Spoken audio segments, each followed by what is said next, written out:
What is up, everybody? Welcome to Cult of Collectors. I am Charlie Rage from Raging Entertainment. Below me is Jody, and next to him is John, and we are joined by Mike. So, round of applause. Welcome, Mike. Thank you, thank you, thank you, thank you very much, guys. John's looking all professional tonight. Look, John's camera is out of this world. You got camera, lighting. I'm jealous. It's crystal clear. Oh yeah. I need to get whatever. Of my game for no views, so no. Actually, on the other channel, that baby metal thing unboxing did pretty good. Actually, for 10 subscribers, 150 views. It's too bad. Nice. Oh yeah. Am I right? Yeah. Definitely. So, how's everybody been doing this week? Been doing So far, good. so good. Pretty good, pretty good. We're complaining about the heat. I bet it's pretty rough out in California, though. It's okay. It's okay. You're kind of on the verge of Death Valley up in that area, aren't you? Kinda. Yeah. Have you even hit 90 yet? We've hit over 100. Oh, nice. Okay, cool. It's a dry heat, though. I assume It's dry heat. Yeah, it's not that. It's not humid.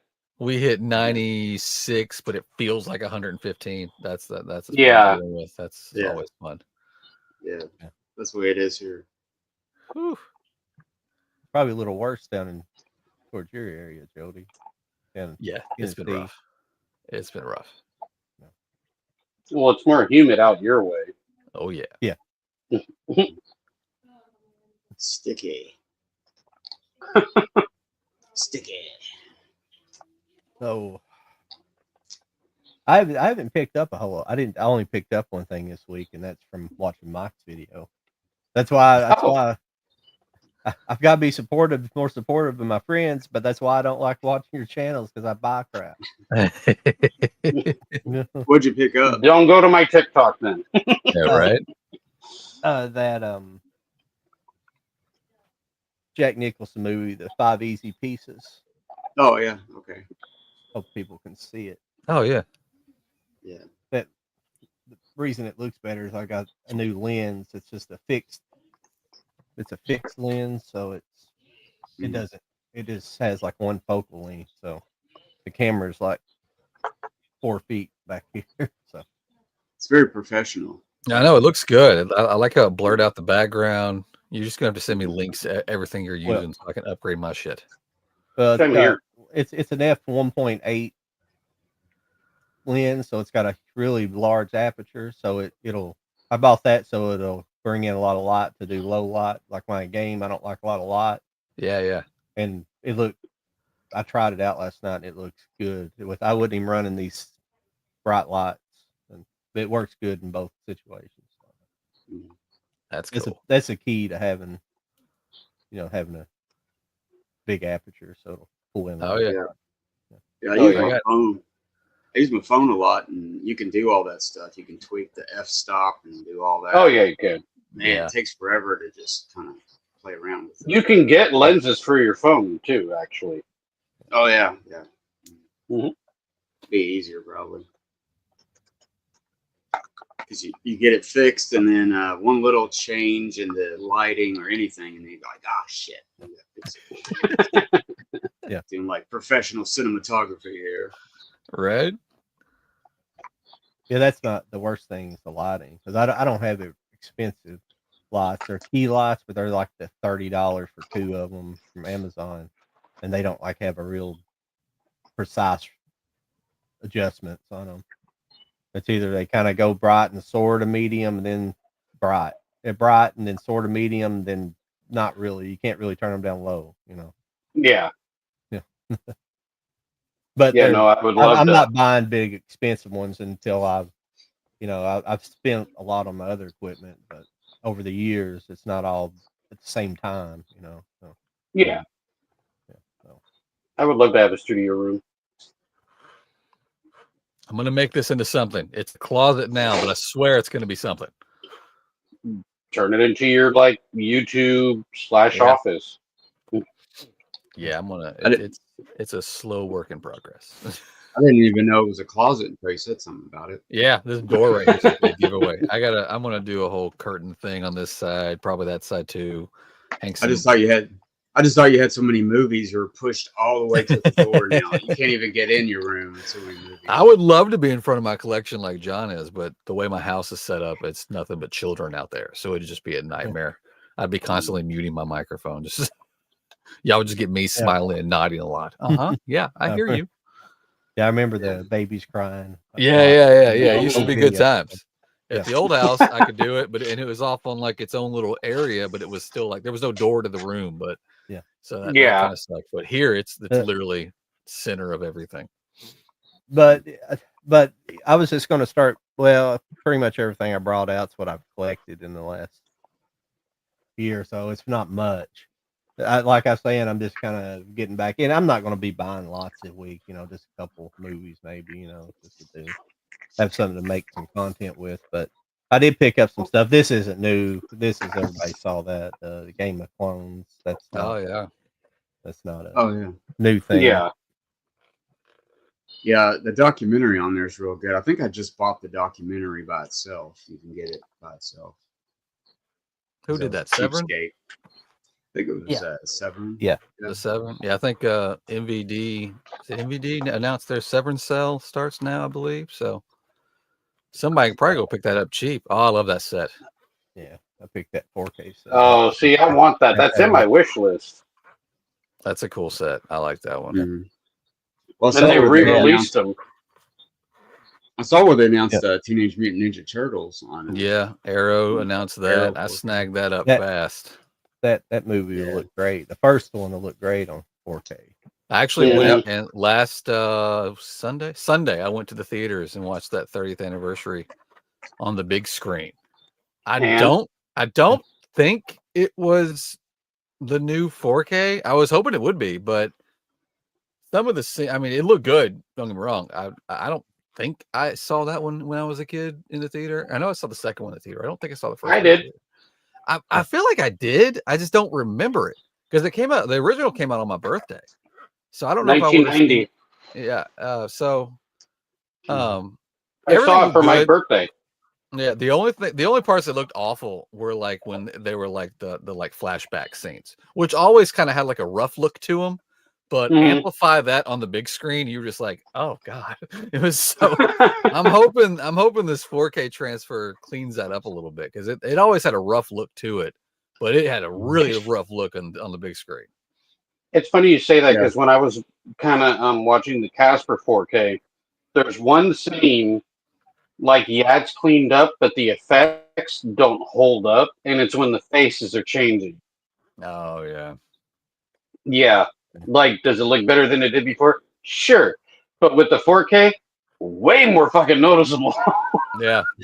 I'm sure. Certain effects, it's weird how that works with 4K. It's like, oh, blood was pink, Whoops. Well, a lot of that has to do, if it's CGI, then I don't know what you were talking about exactly, but with CGI, it was like the Lord of the Rings, it was rendered in like maybe 1080 or something, so there's no way to really ever, without completely rebuilding the entire special effect, there's no way to get it to 4K. So that's why like the film elements look great in the Lord of the Rings 4Ks, but the CG don't really look much different, It looks basically like the Blu-ray. I don't even know if they rendered it in 1080 then, because that was like 2000, so it was probably maybe 720 originally. I don't even know. I'm sure it's in the documentaries. I just forgot what it was rendered in. I don't know. They had the high end stuff then, so maybe they were. Did they do 1080? Yeah. Okay. Yeah, probably. I bet I did get Coneheads and Billy Matt Happy Gilmore yesterday. There you go. Those 4K transfers, I wouldn't mind having Yes. I saw a video. I see videos all the time on the internet when people were critiquing stuff, and they'll talk about how movies are. It'll be like, well, this was a flop, but it was a good movie, though. I mean, how big of a flop really was it? I mean, it probably made its money back, but barely with it. But the thing is that's the problem with Hollywood right now. They don't have any physical media return revenue. Yeah. They screwed themselves completely with streaming. Yep. Like, Oh yeah, definitely. yeah, no movie rental and no physical media return. Because it was probably booming in the early days of DVDs. I don't know how well it really did in that days of video cassette sales because of rental. Because I'd never had any interest, but that's kind of before my got into kind of movie buff days, before I got really into cinema. So I didn't really collect VHS and didn't even hardly know what Laserdisc even was, like I've talked about many times. But I, but yeah, they've messed up big time. They don't have any of that back end anymore, and it's just killing them because they can't. Some of these movies that are flops, they're just not turning around and making the money back. Yeah. Well, I mean, they should take notes. 4K, like Arrow puts out something, it sells out. Like the Teenage Mutant Ninja Turtles, that's going to sell out, no doubt. Oh yeah. And that tells you that there is a market for this stuff. People want to see it. Yeah. Well, COVID saved the physical media market. I think it would be definitely even further down, but I think it really people. Oh, that's true. Really knew what they were like. Well, I really don't know why, because you still had streaming, but people were like kind of rushing out to buy a lot of physical media in those days, and and that's why I was glad everything was delivered, so that's why. Yeah, that's true. Yeah. Well, I mean, you don't have to have anything delivered, but there's nothing. But there was in 5 years ago, there was far less on streaming than there is now. Now there's a lot of little indie, like if I got like the Roku, and there's like a lot of indie channels on there that just play old movies and things like that. That stuff really didn't exist 5 years ago or 6, 7 years ago for sure. So it's been really it's been an interesting 5 years, but I'm glad that it happened. I know there's some of these collectors out there that I've talked about before. If they heard me saying, "Oh, it might have went down here," and they would bitch at me by saying that physical media is going away. It will go away. There's no doubt it's going to go away, but I think it'll be around for another, at least in the mainstream. But it'll go away when they quit. It'll be around for a long time. What they've threatened. Well, it'll go away when they quit making the new players, and then everybody will be like Laserdisc people. If you have a problem with your player, you're going to have somebody fix it or know how to fix it yourself. Yeah. Yeah. And be able to get the components to fix it. Yeah. I think Laserdisc players were easier to work on. They were more mechanical. They had more little. Basically, you got that belt. That belt does everything. So I mean, DVD players are what? Just a laser and some chips and the problem with whatever. Yeah, the problem with newer circuitry is they use surface mount components, and it's harder to. It used to be a big deal when I was going to school for electronics. Like the equipment to work on surface mount was off the charts expensive, but people do it now just by hand. They've got to the point where they have some tools, cheaper tools you can buy, but it was expensive back in the day. But it's just basically, instead of having like a resistor that goes through the board and then you solder the back side or solder the top side or whatever, it just sets on the very top of the board and you solder straight on. There's no like through board stuff. So it's basically it allows them to have two-sided boards and components on one side and components on the other side. Yeah. I'm wanting to get an all-region 4K player now. They run about $399, but so I don't know about that. Is there region lock 4Ks? Well, there's been like one or two. Yeah, there's not really so much the 4K except for a few certain ones, but it's mostly like if you want to play Blu-rays and stuff because it has that both. Yeah, that player I have, I think it went bad. It doesn't want to work. Oh, really? I can't get it to respond. I'm gonna fool with it one day, but it just quit working. I went to use it and it wouldn't pick up the movie. It won't read it, and I can't change it. Yeah, I can't change the. Usually you have to hit the button to get it to switch to region B. It won't do anything. So I think it either burned up. I don't know what happened. I've burned up a couple of them in that time. I use them so much, watching something daily almost sometimes. But it takes a lot to really get them burned up. They'll quit eventually. But So far, hopefully so it's still good. good. Yeah. Hopefully it's still good. Yeah. You might need to reset it, reboot it, possibly. I don't know. Yeah, You probably already thought of that, but this is something I wanted your guys' opinion on. I bought it and I I haven't watched through every season to see the quality of the episodes Mhm. but I picked this up and Oh, Yeah. because wow. I've been wanting this on Blu-ray and I think I'd rather had it on Blu-ray just because the 4K seem like the 4K players are more finicky than Blu-rays about going bad. mhm. So in the future, um, but I I there was a video somebody made on YouTube, and it was before I even knew about this 4K transfer coming out. And somebody was kind of talking about the transfers and how it's really not transferable too much, or how they would Mhm. have to transfer it. And I think they did a good job. It's not like this some stunning 4K because they're transferring from tape. It's not like film. Yeah. Yeah. And I think what it turned out looks good. It looks good. In my personal opinion, looks Okay. good, and audio's better. Even better. But I, I I kind of agree with the transfer. I like the fact that they did what they could with it. They basically tried to keep it more or less natural, almost like it would have been originally presented in on Mhm. television, but just cleaned up and denoised and things like that, and some and some darkening, and it's dark. It's a little darker because they how 4K is. They were able to pick up the darker elements in it, and it looks good. That's in my personal opinion. Mhm. I'm sure some people. I didn't actually go and I didn't see anybody's videos come up about it. I'm sure there was 1,000 of them made with varying opinions. So Oh, John, I just Googled it, man. It said Seinfeld was filmed on 35 millimeter film. really, Yeah, it said while many sitcoms of that era was shot on video, Seinfeld used film to give it a distinct visual oh quality. really? I Oh didn't know wow. that.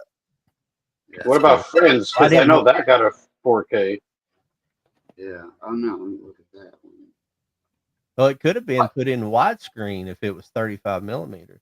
But it because Yeah. some have you guys ever bought like a series that was originally shot in it was presented in 4:3 and then you get it and it's like Mhm. widescreen and it's not being stretched because I turn all that off on my TVs and it's natural, but they do that because I guess some of them they were filmed actually I and they remember were that. Yeah. able. I remember that coming up on the earlier seasons of the X-Files when they released that big box because they were talking about making it Yeah, widescreen, but also they had to go back in and work with the effects because the effects weren't widescreen. right. So they had to go in and fix some of that stuff. I remember that. Yeah, And all that looked good. Yeah. but Charlie. It did say Friends was shot on 35, and Okay. they used a 4 or 5 camera setup. Damn. okay. Yeah, it was filmed Yeah. on Panavision Panaflex cameras and lenses. So Well, 35 millimeter doesn't mean it has to be widescreen because a lot of the old movies were shot 4:3. It just depends how the camera is, I yeah. guess. But Well, I mean, if this is right, what this says, it says it's at like a 178 aspect ratio, which is kind of a very minor wide. It's kind of just mhm. kind of That barely widescreen. It's got very thin bars. it's You look 3:2. It's basically a 35 millimeter photograph. yeah, It's that's pretty 3:2 cool. aspect. Yeah, Because I had heard something about that years ago, like certain shows they were yeah. filmed on film. I thought I'd looked that up before and it said it was shot on videotape, but I'm glad I'm wrong. But it looks good from when it was. The Yeah. transfers look good. What wonder if all the seasons were shot on it because I hadn't watched the latter seasons. I just looked at the first few seasons to see what it looked like, and maybe the early ones were. I don't know. Maybe the whole thing was. I don't know. Well, That's that pretty was back crazy. like yeah, it was back when the industry was film heavy. Everybody used film, and they weren't quite doing video just quite yet. Shooting on Yeah. digital and whatever. So I don't know. More than likely, I would say the X-Files was too, because it's very cinematic, looking. Yeah, you see it. So. Yeah, I have that DVD, that real nice DVD set. I remember getting back in 05 or something. No, 07. It's right before that one of the movies came out, but it's a beautiful set. Nice heavy cardboard, and then I have the Blu-ray set too, which is kind of, it's nice, but it's not. It's like kind of flimsy cardboard and stuff. It's like, what the hell? Yeah. That's the worst thing. Like there's a lot of Blu-ray sets they've put out like that, and they've kind of been underwhelming in the box category, which I don't really care as long as I get the product. But sometimes if I'm buying and paying a lot of money for a set, I prefer it in a nice, nice layout and a nice set, things like that, and a nice heavy box because it protects. I love it when they go all out. Like the original Seinfeld DVD was in that refrigerator. Oh yeah, that was a cool set. I've got the Breaking Bad in the barrel. That was a cool idea. I love those ideas for packaging when it comes to TV series. It just kind of gives a little something extra. I got the Speed Racer head. That thing's awesome. Yeah. Did they do a Planet of the Apes or something like that? Where there's one like that. I think I saw that on a marketplace not too long ago. I thought about buying it. I was like, do I need that? Probably not. But I wish I had the room for all those, because there's some nice ones. I still want to get the Gunsmoke one. I think, John, you got that one, don't you? It's pretty big. Oh yeah, I remember seeing that. Yeah, I've got that. I ended up buying that Bonanza box set. Oh yeah, yeah, that's a big one too.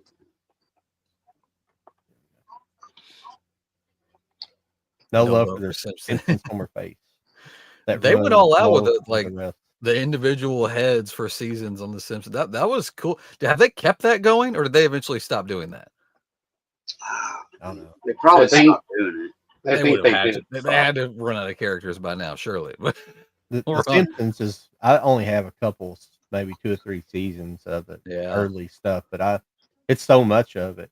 But I did buy that. I did buy those.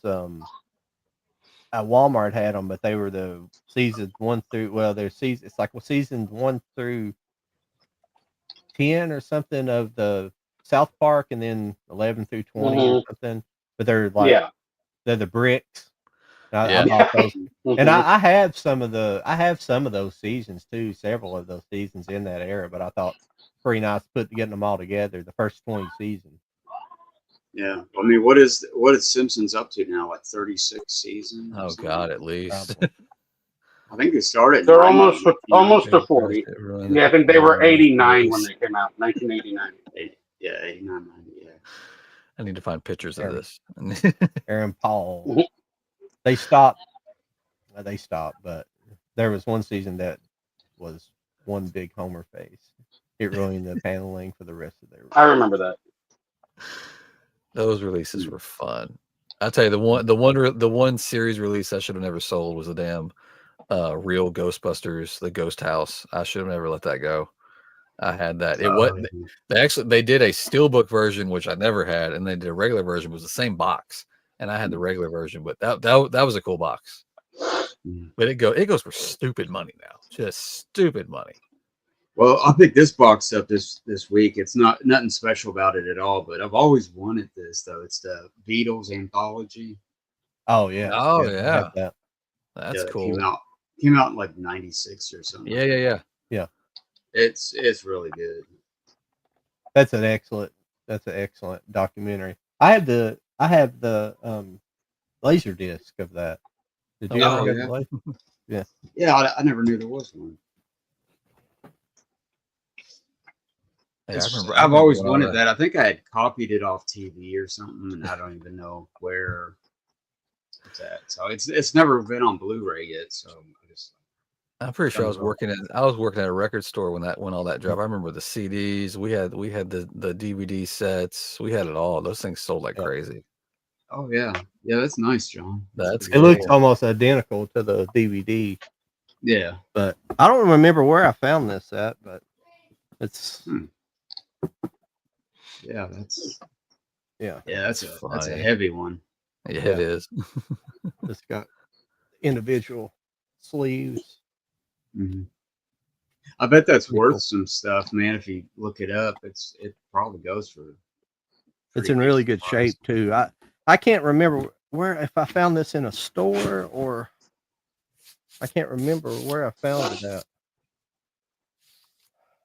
Yeah, That's nice. that's a crazy find.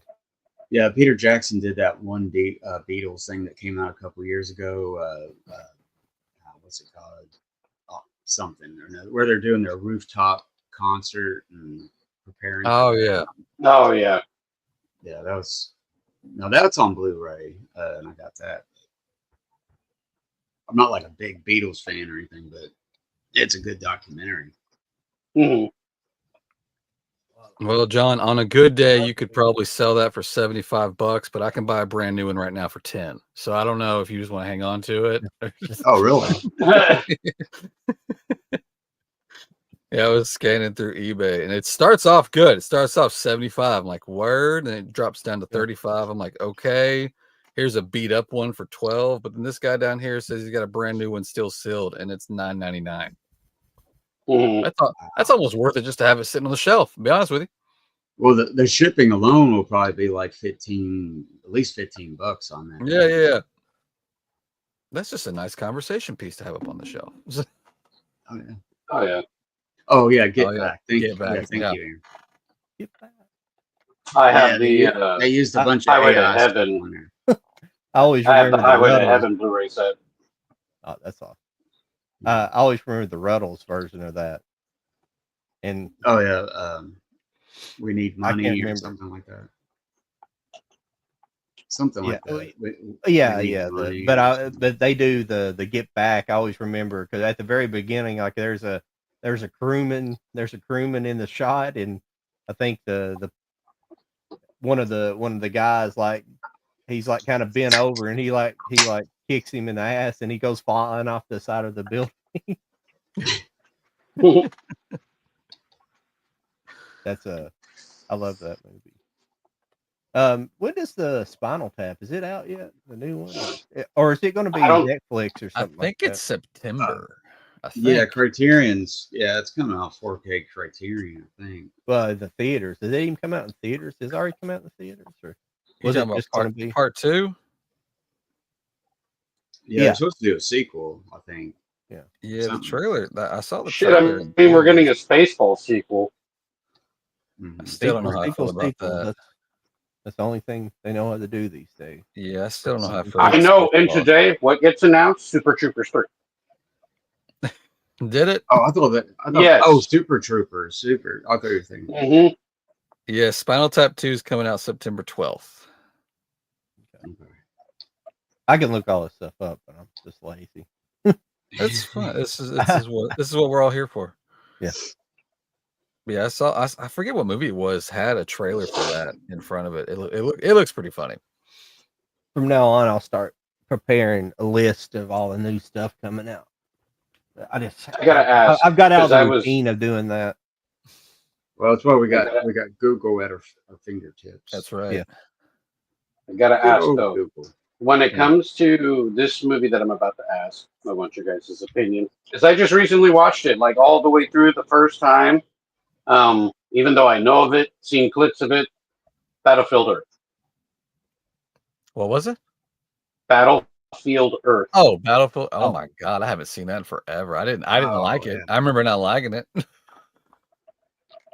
Yeah, I don't like it either. It's been a long time. That has It's been a probably long time. But I remember watching it thinking, what? Well, they did. Yeah. They did announce Eyes Wide Shut's coming out 4K Yeah, we're getting that Criterion. November. Can we get the 4-hour Kubrick cut? That would be great. Can we get that? That would be cool. Yeah. I bet it's sitting around somewhere, but I doubt It's got to be. Probably Or it's reveals been too much. burned. One of the two. Well, I was just telling the guys earlier in TikTok that that the City of Angels, sequel to The Crow, Yeah. it has a cut of its own that we didn't get. Oh yeah, there's like you can go down a rabbit hole with that movie. I didn't realize that until like a few years ago. But yeah, I think you're the one who told me. Yeah, there was. I mean, you can go down rabbit hole that the director. There's like a whole other cut of that movie, and it's Mhm. apparently phenomenal. Oh, But which one is it? the sequel to The Crow? Yeah, Crow City of Oh. Angels. Oh, But okay. we never got it. Nobody's ever seen a director's cut of it. But I mean, Sorry, I didn't see that. you can find things that were removed, but Mhm. there's not enough out there for somebody to get all crazy and make it. But Yeah. apparently it's still available if you really wanted to. Yeah, I don't here's know, a I hit. don't know if they'll ever let them, but I haven't seen the Naked Gun yet. No, that's one I need to go see. I need to. I've been it's not lazy. bad. It's not bad. I went and saw that the weekend it came out. There were parts of it that was just like, I don't know. They kind of it like out to be a Naked Gun movie. You got to be like every damn scene's got to be something funny going on. There were a few scenes in there that was just like more like storytelling, trying to get the story going. You might appreciate it. Out of the, I would say my theater was about half full, and 3 couples left. Yeah. All right, they just mean- got up and left. They just, I mean, do you think they can do that kind of humor nowadays? The like say Airplane, the Zucker brother. They that could kind do of it, but it doesn't mean people They will could- go. yeah, I mean, yeah, the without people. offending everybody, you know. I mean, there was stuff in there that I could see people getting offended by.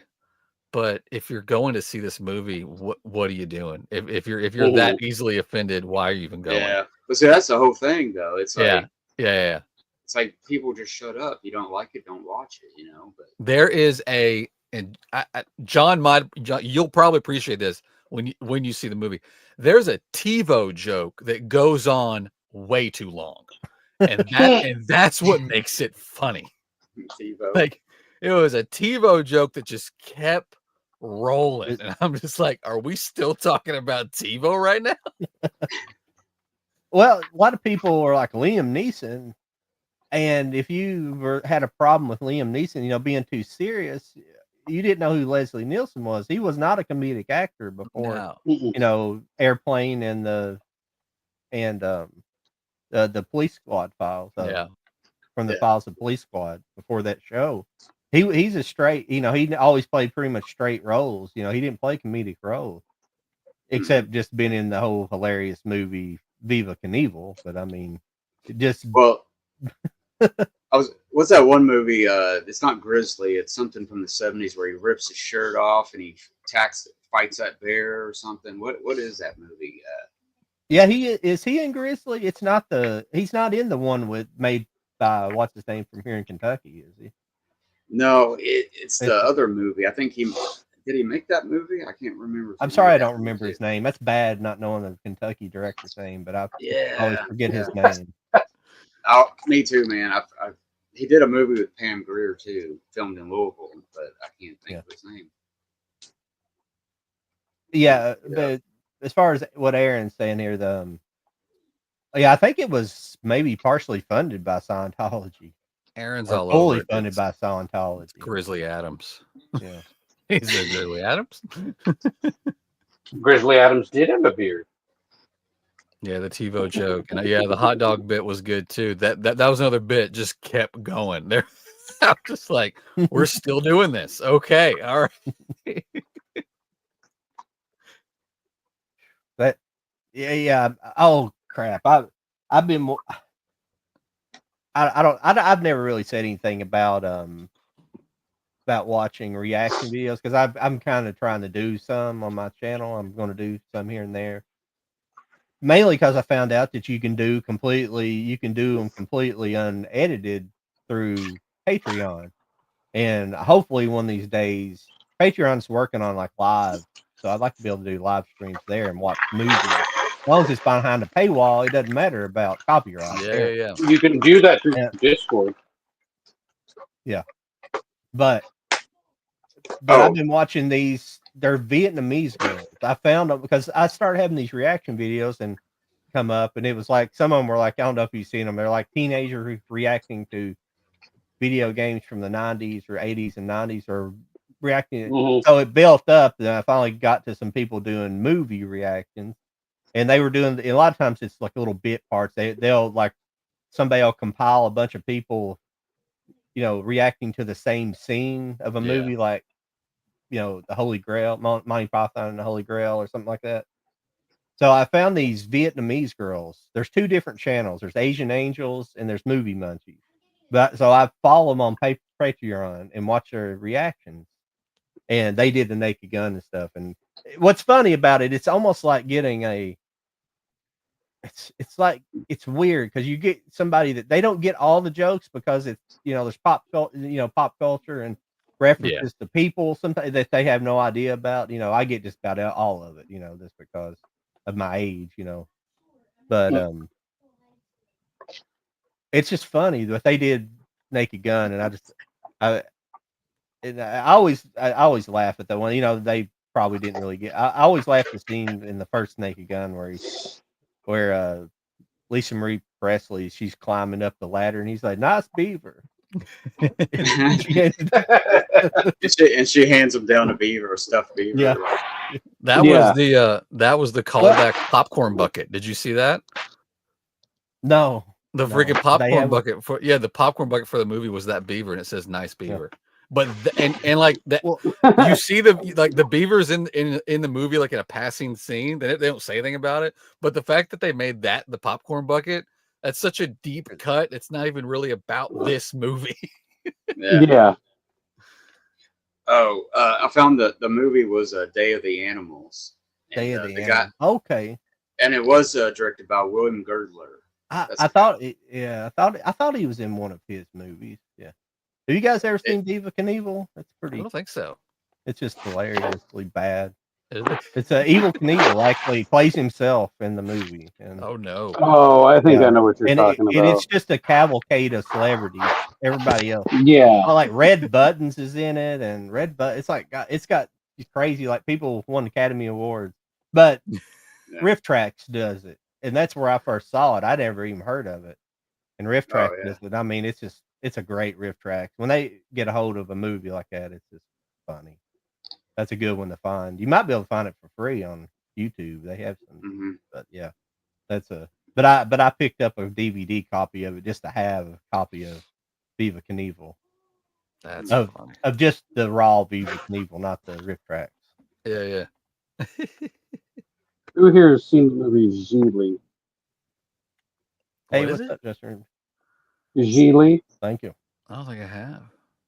It's Ben Affleck and Jennifer Lopez. Oh, that movie. Oh God. Yeah, Geely. Yeah. It's a notorious stinker. Yeah. Well, because a TikTok friend of mine goes by the username Nuckenfucks, Jody, you know who that is.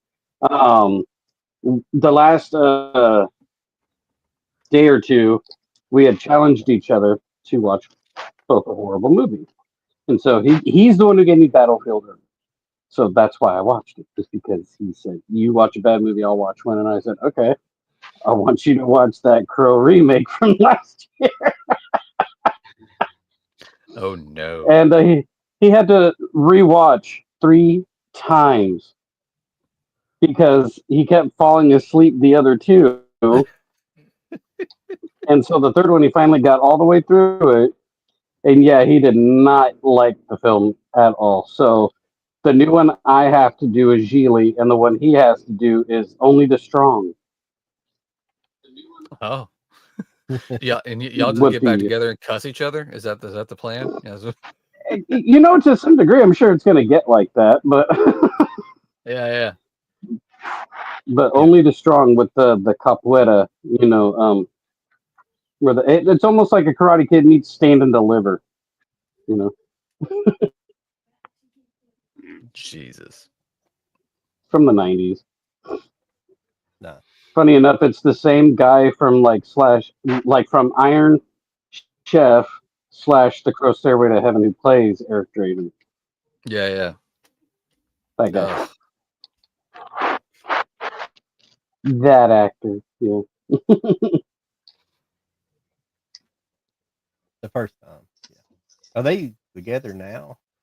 They got back together, but they're done again. So. Oh, Ben Affleck and they had gotten back together, and then shit went south again, and yeah. And now, I think when with all the P Diddy stuff came out, I think they split up because there was a lot of heat on Basically. her. yeah. I'm sure he was like, I know way too much shit. I haven't seen the new I Crow. gotta get away from this. Yeah, I he haven't probably seen the knows new Crow. everything.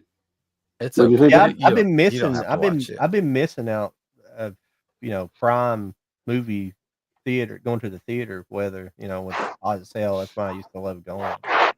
Hmm. And Here's how's the the thing. theater's been looking in the past year? I haven't really went at all, and I mean it was pretty decent for F1, but when I went and seen it, that's the only thing I've seen in the last year and a half or so. Have they been? Have you seen full theaters or sparse theaters? I mean, I haven't seen full personally, but I know like I was trying to go see Superman while it was still in IMAX, and every time I went to go buy tickets, all the good seats were gone. So Damn. they're full. I'm just not there. So, Yeah. Yeah. Well, when I saw them, they were pretty full. I mean, yeah. More than half full, but not quite full. Yeah. I think Fantastic Four I saw, was that opening weekend or was it the next week after? I can't remember, but it was, I mean, I would say it was easily halfway full. And I mean, and like I said, I was shocked how full Naked Gun was. I know it was opening weekend, but that's still kind of a niche movie. Yeah. I mean, it wasn't like full, but there was a lot more people in there than I thought. But we did lose 3 couples, so it came down a little bit. Yeah, I don't know if I would enjoy that Naked Gun. I don't think I would. I don't think I would at all, honestly. Because Come on. well, no, I'm dead serious because no one can play that role better than Leslie Nielsen. No offense to Liam Neeson in general, but Leslie Nielsen just had great comedic timing without trying. You know what I mean? Yeah. That's what I like It about was just natural. That's what I like about him doing it though, is just because he's so straight faced. He's so serious. All he's ever done is just whoop ass and take names, and all this wild shit's happening around him. He's saying wild shit, and that's what made me laugh. Mm-hmm. Yeah. I mean that was the thing with him, with Leslie Nielsen too. Yeah, I couldn't see somebody like Charles Bronson being right. Well, or something like that. That wouldn't work. But it's just you can't never really. I don't know why they try to go back and remake. That's all they have these days. That's especially with the comedies and stuff. They reboots and remakes, lacking sequels / prequels. And comedies was always kind of one of the top earners in Hollywood because they're cheap to make. Their only thing is probably cheaper for studios to make are horror movies, And yeah. I want to say when I saw Weapons in the theater, it was good and full, and it wasn't opening weekend or anything. So. This new Coen Brothers movie looks. I don't know a lot about the movie, but it seems interesting. Margaret Qualley, and it's got several good actors in it. Stuff like that. Mm-hmm. I like that other movie they made. The last time I brought it up on the other show I had, nobody liked it, but the Drive-By. I think the original title is supposed to be Drive-By Dots, but it's about 2 gay girls going on basically this road trip, and I liked it. I thought it was kind of funny, and I didn't have a problem with it. But it was what's it called, Drive-By Dolls or something like something like that. Mm-hmm. That name doesn't sound familiar. I know it that wasn't there's a movie. It was one of the Coen brothers made it. Like Ethan Drive Away Dolls is what Aaron's saying. It could be. I know that there was a movie that Kristen Stewart did. It was A24, but it was like you said, like a gay lesbian couple, basically. Ed Harris is in it, called Love Lies Bleeding. Oh yeah. And I want to see it. It actually caught my attention. Like seeing the trailer and everything, I was like, huh, it's got me interested. So maybe could be a good one. Yeah. I know a lot of people like for Nora. I was liking what A24 was doing for a while there, but I think they've gotten to a point where they're kind of popular now, and I wonder if it's going to change their kind of That's movies. what always gets on my nerves. go Yeah. forward. Yeah. Kind of change it up a little bit. I hate to use this as an example, but it's like people that start off small, like say maybe YouTube channels or an Instagram account or whatever it may be, they go from like this less known person to all of a sudden like thousands upon thousands of people, they kind of forget the other people behind them, to like even have any type of recognition at all. Well, if you don't have a following, I won't work with you. It's like kind of a dick thing to say, Yeah. Yeah. If just gotta get your if you can't help me, why should I help you? That's what I Yeah. learned, dude. Yeah. Yeah, a lot of the really big channels do that. And the real big, the 100,000 plus channels, they do that. The only people they'll have on is like 50,000 people. Would have 50,000 more. Stuff like Yeah. that. I'm like, I can understand a little bit, but you also you came from the bottom too. Exactly. I'm not talking about myself wanting to be on stuff like that, but I mean, some of the people I think I'd have interesting conversation with, no doubt. I think we all have that feeling when we watch other channels. I mean, everybody does, but like, I'm not that. You know how I am, but it's just there's a lot of really good channels that don't have big followings, and there's some channels that have big followings, and I don't understand why, and Oh, I know. Yeah. Yeah, I totally Yeah, get that. Yeah. Yeah, there's no rhyme or reason to it. well, here's an example. It's not so much the content, but there's some. I watch this guy I like this guy. He does like esoteric kind of content. They did a show called Think Tank, and one of the guy they basically do like dive into deep and the connections between movies and filmmaking.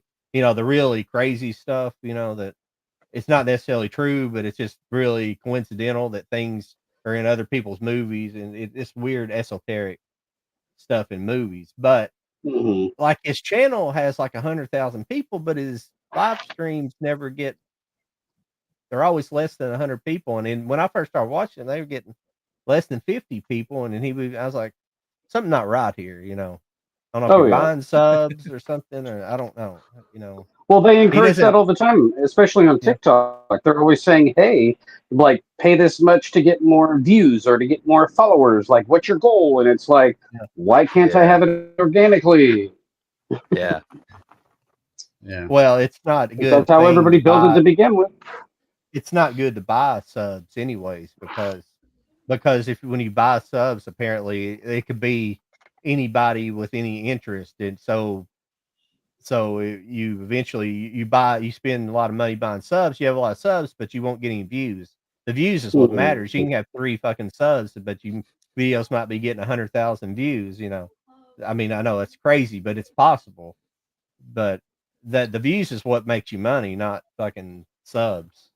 Except for getting to that 1,000 to get monetized. But after that, like the views is what's going to make you money, not so Yeah. buying subs ain't going to do you anything because those people, and especially if they're bots, they're not going to be watching unless the bots are programmed to watch your channel.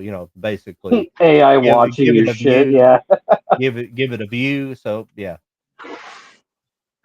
sorry, we were talking about production stuff. Yeah, Mhm. the substance was good. Substance was really good, I thought. Mhm. I haven't seen the Yeah, substance. It looks too weird for me, honestly. It had me on the edge of my seat at times. It was just like, you know, yeah. with that needle going I back and I have forth. a story behind that, but I'm not gonna tell it because Jody knows it, but I'm not gonna tell it on air. But no, I basically asked somebody. I responded to somebody and said, what was better, the movie or Margaret Qualley's ass?" And they didn't like it too much.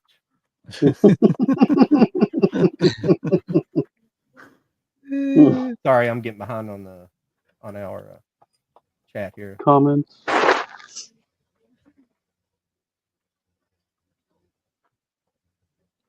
Love Lies. I don't think I've seen that. I've been really bad on movies personally. Everybody else here keeps up with them pretty good, but I've been really bad the past year. I've missed a lot of stuff. I've quit. I've lost the FOMO, the fear of missing out. Something changed in me after I had my kidney transplant. I did all that stuff dissolved. I'm not worried about if I've seen it or not. You know. So Yeah, there's a. same. I was going to say there's a movie A24 came out with called Warfare. It's based on like some like Iraqi war, Mhm. which looks pretty interesting. I've heard more good than bad. That's for sure. well, I've seen I had the Brutalist over there. That's something I don't think I talked about. It's A24 as well. That one was yeah. pretty good. Yeah, I heard about that one too. I hadn't been able to see Well, yeah, it's a well-made movie. It's not. It's kind of a slow burn. You know, it's. Hmm. I've always had interesting. When I was younger, I had a bunch of friends that were in like architecture school and stuff. So I've had an appreciation for that kind of stuff. I sound like George Costanza. You remember he was always like, I like architecture. I feel like that, but I have one friend out of all of them that end up being an architect student. But they all quit to play music, and he's like, if I haven't made it by 30, I'm gonna go back to architecture, and that's what he did. He went back to architecture when he's 30 and got his degree, and now he's an architect. Nice. The other guys never did finish.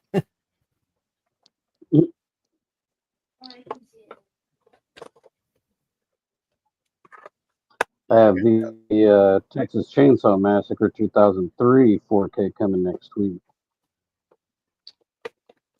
Very nice. Yeah, I'm anxious to check out the transfer because it is kind of a dark film, you know.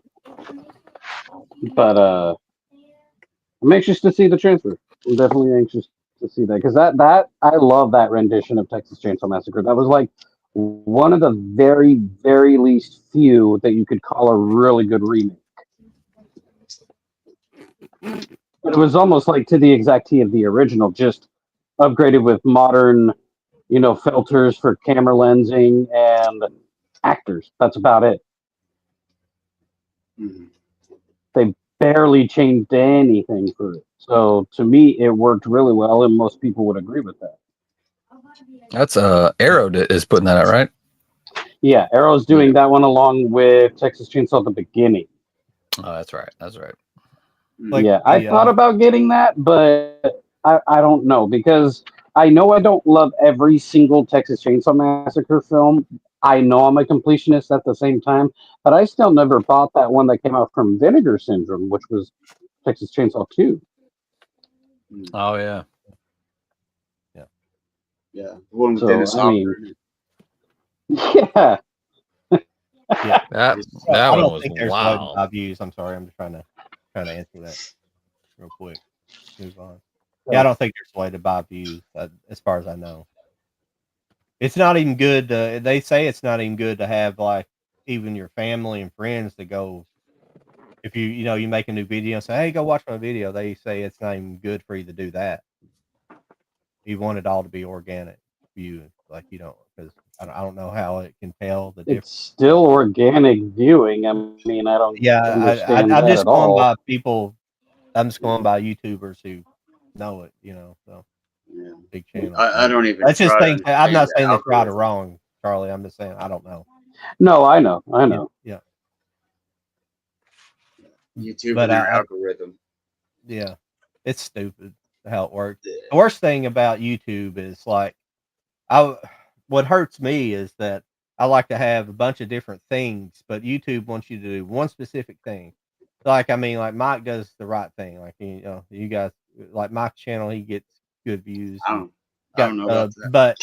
But you do you go and you just review movies. You got the same format. That's what you're supposed to do. But I'm too scatterbrained to do that. I want to talk about movies. I want to talk anime, music. They don't want you to do that.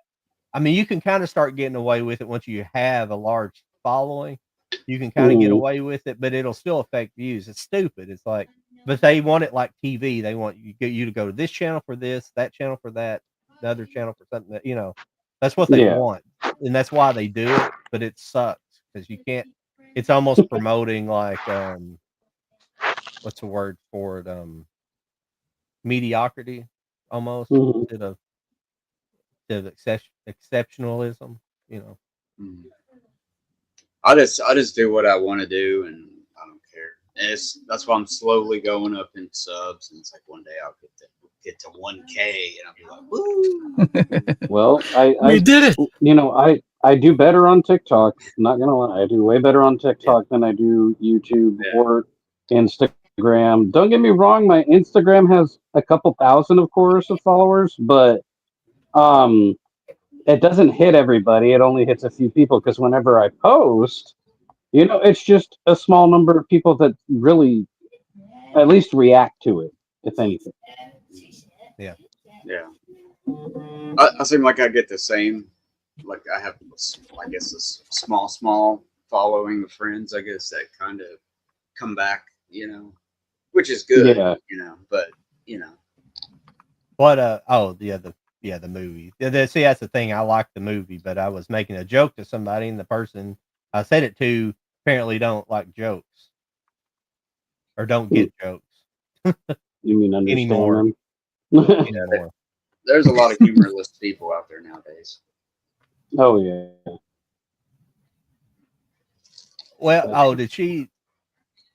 Well, my question was that even her ass in the movie? Because I always thought she's kind of hot, but I don't never know. I'm wanting to say I heard somewhere, I couldn't remember if it was the bottom or the top. Somebody had a stand-in, but I don't remember what I heard. Well, he's saying she had fake boobs, so I'm assuming it's a stand-in for the top side. Okay, maybe that's what I heard. Then She's not. Who are we talking about? Margaret Qualley from the Substance movie. Oh. Yeah, they did that back in the 80s. Yeah. Put in some stunt boobs. Yeah. stunt boobs. I think they've done stunt ass in movies too with people. Oh yeah, definitely. That was my question too. I mean, I've said she had nice ass, but I don't know if it's actually her ass. So that's the question. Is it really her? Well, whoever it was had a nice ass. That's all you got to say. Yeah. they casted well. Yeah. Well, I'm sure.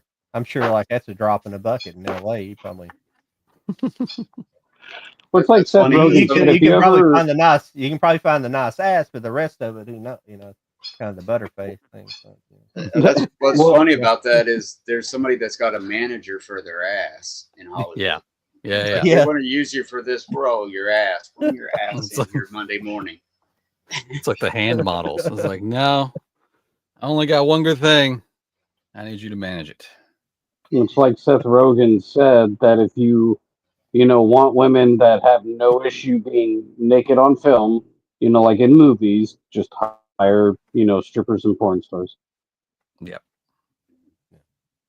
Yeah, somebody brought that up recently. I don't remember what show I was watching, but they were talking about how a lot of women, like they'll agree to and maybe even sign a contract to do nudity, and then they get on set and refuse to do it, and it becomes a big ordeal, but they basically accept the role, and then and when it's clearly laid out they're going to do nudity in the movie, but it's understandable. But they were like, well, it's understandable if they get on there and they want you to do more, it's like more nudity than you agreed to. It's understandable, but people changing their mind on set. I mean, I guess not ununderstandable, but how many women, because those girls they watched what's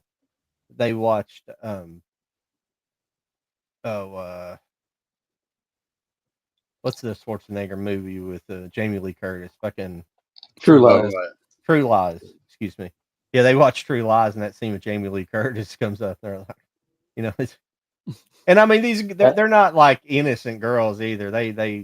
It's funny. They're funny. I love. Dude, when Jamie Lee did that scene in True Lies, I was like, wow. Yeah. I was she had some moves on her. Yeah. But Aaron had a good question. If y'all want to go, if y'all want to go around, he said, "What made you guys want to start your own channels?" We can just go around and answer that. Okay. What are we talking Charlie, about go. here? What are you talking? You talking about Uh-oh. Pam and Tommy? Did Margaret Qualley play Pamela Anderson or something in that? I don't understand. It was definitely boobs. If you ever saw, or is that just the actors that played Pamela Anderson had a, you know? Oh, it could have been. I mean, fake tits are dime a dozen in Hollywood. I mean, and apparently Japan, apparently Tokyo's like it's like a plastic surgery capital of the world. Now I know I where to wouldn't go. have thought that. Only 39 million people live there, so that's the biggest part of the population of the world. So I mean, it's just having it there, you know. Yeah. Now that's about half the size of a normal city in China. Maybe about 60 million a city there. No, I don't know. No, it's actually Tokyo is the highest populated city in the world. So it's like 39 million or something. All the prefectures added in. It's crazy. No idea. Imagine that. But yeah, I did. That was surprising. Yeah, I guess the question of why did we start our channels? It's like, I don't know. One day I just thought, watching some people, and I just thought, hey, I could do that. I got some videos. Oh, I'm so sorry. Did I skim over that, or We had it up for a second, but we were talking. I'm sorry, guys. We get talking, No, you're good, and I man. just start flipping through. Yeah. But I don't know. I just started. Yeah. Did I step on you, Mike? I'm sorry. No. I went back to that other question that he was talking about. I got started in 2020. Maybe it was 21 when I started, but I was in 2020. I had kidney failure, and I was just sitting around not doing anything, and it was the beginning of COVID, and I was like, I'll give it a try. I know I'm going to be horrible. I'm not the horrible at communicating like this, and then some of my early videos are rough. But I went back and watched some of my old ones, and it wasn't half bad when I did a review for one of the Jennifer Lawrence movies or something, that comedy she did a couple years ago, and and it wasn't bad. I'd edited it some. I'd edited out some, pauses and stuff, and it was actually not bad. For me, I was like, I can't believe I actually did that. Yeah. It was easier than you thought. Because I think you started in 2020 because that's when I started, and we kind of, I don't know how we hooked up somehow. I don't know, but it's just like I did a couple, and it was just like I don't know. It was 2020. You had a lot of time on your hands for a while there, and then so. But First time me and Mike did this first time on Zombie Collector's channel. Oh yeah, Jason, the Zombie Collector. Yeah. Well, for me, it was more of like wondering how I could utilize my hobby, basically. And I didn't know that there were people already existing with YouTube channels that were dedicated to physical media, movie collecting, or even just reviews as well. And then I find out people have reaction channels, whether it be music videos or movies that they're reacting to. And the first two people that I should say three people. First three people that I came across was Brendan from What Movie One, and then Serial at Midnight, and Jeff from Films at Home. And they kind of got me interested in wanting to get into it more, but I had already thought about it before I saw them. And when I saw that they were doing it, it was just more of like, okay, there could be something to this. And then come to find out, there's many more that I didn't even know about. That's how I kind of met Jody, because I had made a separate account for, my love for film through Instagram, and that's what Jody did on his part as well. And I asked Jody to be a part of my, Raging Entertainment, like be a guest, kind of thing. And he was all for it. We got to know each other, and it went from there. But I love doing it regardless, whether if it's YouTube, Instagram, TikTok. Of course, I've grown more on TikTok, but that's my story. Yeah. Yeah, I mean, my whole thing started on Instagram. I mean, I had my personal page forever, and then a few, like a little while, I posted just things I was. Once I started getting into really collecting, especially steelbooks, I was posting on my personal page, and then that's when I kind of slowly started discovering other collectors because they were finding and liking my pictures. So that's when I started stills raising 4Ks, and I think my first YouTube was like 4 years ago. So that had to have been after my interview with Charlie. Because I was primarily on Instagram, and then I did pretty good for like a couple of years here. I was posting videos pretty regularly, but then life just kicked me in the ass, took all my time away. So it's been a matter of just settling down and getting time to actually record, because I love the part I love is the edit. I love editing my videos. I think that's the funnest part. I like editing. Yeah, figuring out things to do, even if it's just as simple as cutting. Cuts to me are the funniest things that you can utilize. You can leave out music and effects. You can, if you cut right, it's going to be a fun video. And yeah, I miss doing that. I've got so many plans for here. It's just a matter of actually dedicating the time. And I mean, it kind of goes for the same on TikTok. I was doing great over there. I think I'm over like 3,000 over there, and that happened in no time, which I was I'm shocked almost at. to 7. Yeah, I was out, and then I just kind of stopped. So I mean, it's probably one of those things. I could pick it back up again, and it might kick back up. You quicker. should though. I need to. I know I need to. I've got a plan for both there and here. I want to start dedicating days to record a bunch. That way, I have things to put out sporadically. You don't even have to do like that's what I do, Cody. Yeah. You don't have to do so like say many different videos. What you could do is, because there are people who prefer the YouTube, algorithm in itself, and there are those who enjoy the TikTok by itself or the Instagram. Just make one video, but share it on all platforms. I've seen that. So then that way, I do that. Yeah. Well, I've taken my Instagram was up until this earlier this year was just constant announcements of what's coming, especially if it was coming on Steelbooks. I host my group buys over there, and honestly, just keeping up with all the announcements it was killing me. It was almost like my phone was just like calling me in my pocket all day long. Hey, check to see if anything's been announced. Check to see if anything's been announced. And it's like, I don't need to do that. So that's why over on Instagram, I've kind of made that. If I see something comes available, especially if it's available to pre-order on Amazon, I'll put it in my story. But I'm not sitting there. I'm not sitting there editing the picture and trying to make a post.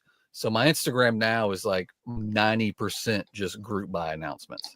Yeah, so I'm hoping that kind of frees up my brain and my time to focus here and on TikTok. But yeah, I'm still going to be posting like things that I do record on TikTok. I'm probably just going to bring over to Instagram just to have more stuff happening. But I'm definitely I'm stepping back from, which, I mean, some people were kind of sad about it because they followed me to learn these things. That's why I kind of kept up with the whole story post on Instagram. So if I see it's available to pre-order, I'll put the link in there and just like, here you go. It's up there for 24 hours. But it's not just dragging. I'm not just constantly looking to see what's coming. How quick can I get it out there to announce it? It really doesn't matter. If you're a movie collector, you're gonna figure it out within 24 hours. You're gonna figure out this movie that you've been wanting is coming out. So you don't need to rely on me. I just need to calm the hell down. So I've got ideas for videos here. I've got ideas for videos on TikTok. The ones here are definitely going to be longer form. I mean, TikTok, I think you can do like a 10-minute video if you really wanted to. But yeah, you can. 10 minutes is your max, I think. There's a boy. What? Yeah.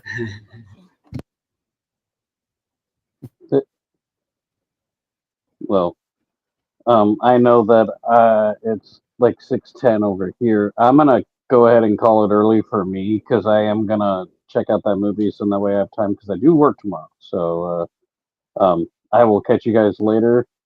You guys have a good evening. But Thanks. I'm gonna call it a night a little bit earlier. Yeah. Cool, Yeah. man. See you. Let's see you, Charlie. Hey. Okay. Have a good one. See ya. Bye, Charlie. Just get bombarded. But I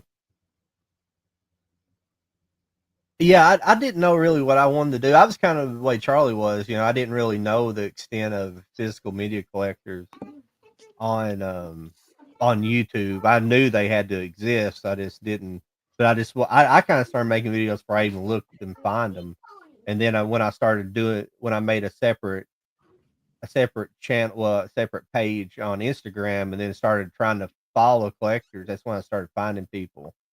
And so so yeah, like I could, I was like, if I get 10 subs, I'm gonna be over the moon, just because I'm just don't, it's just, I think it's just, it's a personal thing everybody feels. I have a little bit of social anxiety, and so I'm not a great public speaker. And I just, the early stuff was kind of bad, but I eventually, and at the very first, I think Charlie's the one that helped me with it. I didn't even know you're supposed to the hashtagging. I still don't. Oh, yeah. I still don't put regular tags in anything, which I need to do, Mhm. and I'm bad about that. But they're probably more Yeah. important than hashtags. But Yeah, that's I like need with to me. I mean, I thought I'd be petrified to be like, I'm gonna make a video and put it out there, and like Right. possibly thousands of people could see it. So, but it helped me kind of get over that. It's like, why am I scared of that? Yeah. It's like, and then I got over it really quickly for some reason. So it's kind of cool. Plus, like you were saying about editing, it's like it's like that. It's I had a creative itch I wanted to scratch or something. You know what I mean? So it's really fun to edit, play around with stuff. Yeah. That's I'm kind of like that. So yeah, I like the editing too. I could get a lot more creative, and I just don't. I'm Right. lazy. But and the thing is like it's taxing. I couldn't imagine doing editing for a living, as your job. Like work in Hollywood and working just, some editing studio where you're editing, crap all day, which they do. There's people that do that, and editors don't make a lot of money. They make like, well, I don't know what they make these days, but it's tiring to me, even though I like doing it. It's like I'm pretty quick at editing. I can edit pretty quickly, but some people spend like days upon days or weeks upon weeks editing like big long videos, like 2 hour, hour too long, or hour, like mini documentary or movie length documentaries and stuff. And they'll do like one movie or one video a month. Still got big followings because they have super high quality, super well researched, mhm. material. But I can't imagine that. And then having millions of cuts. That's the one thing I don't do. That a lot of YouTube videos, they'll have little zoom ins and things. I don't do that too much, where they zoom in and then out and stuff like that. I just don't. I could do it, but I'm just lazy about it. I mean, that's why I changed. Well, it's not Bewitched Lazy Boy anymore, but it's original.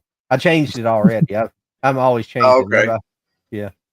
Yeah. Well, it's Bewitched Game Boy and Bewitched Movie Boy. The other channel, the movie channel, is Movie Boy and Game Boy. I changed Low IQ Media to Game Boy. It's just going to be like my gaming and live stream. That's where I'm streaming at now.